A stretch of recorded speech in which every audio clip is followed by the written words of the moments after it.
បាទសូមគ្រប់ជម្រាបសួរលោកគ្រូអ្នកគ្រូនិងសួស្តីដល់បងប្អូនសិស្សនិស្សិតទាំងអស់គ្នាបាទថ្ងៃនេះបន្តទៅចំណុចមួយទៀត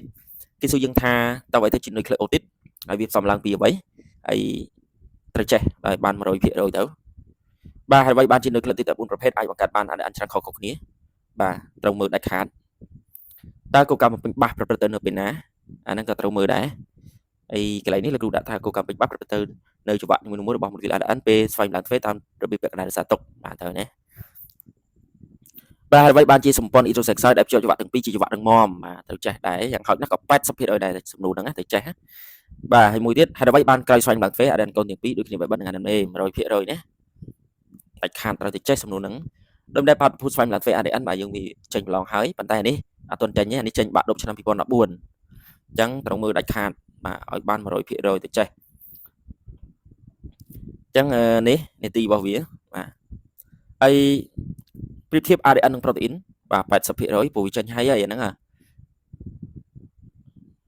បាទប៉ុន្តែមើលតាមហ្នឹងមកក្រុមសេនតិចជាអ្វីបាទហើយហេតុអ្វីបានក្រុមសេនតិចមានលក្ខណៈសកលបាទហេតុអីបានចាំបាច់មានការចម្លងក្រុម 100% ហើយចេញប្រឡងនេះចេញបាត់ដល់2023អង់ស៊ីម ARN polymerase 100% បាទត្រូវចេះចូលបរិញ្ញាពី ADN INM INT និង INR ក្នុងចលនាការសំយោគប្រូតេអ៊ីនបាទអញ្ចឹងយើងឆ្លើយបែបហ្នឹងមកបាទហេតុអីបានចាំបាច់មាន INT ក្នុងចលនាការសំយោគប្រូតេអ៊ីនបាទ 100% សុទ្ធតែសំណួរបាក់ដប់បាទ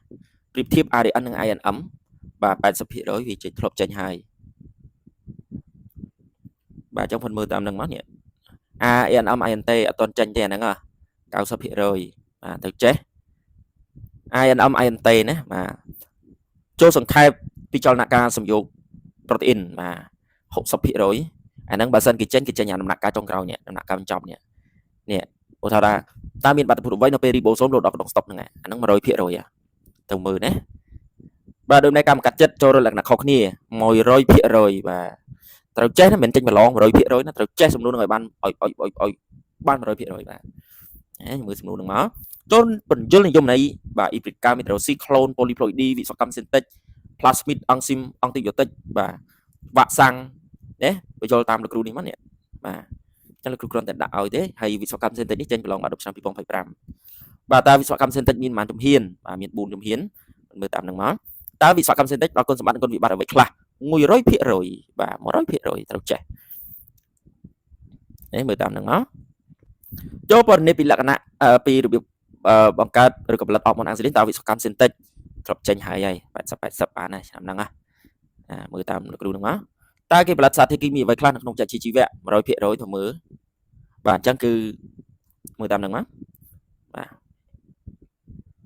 បាទតែលោកគ្រូមានសំណួរចែកជូនបងប្អូនប៉ុណ្ណឹងជួបលោកគ្រូនៅភាគក្រោយទៀតបាទសូមអរគុណសូមជម្រាបលា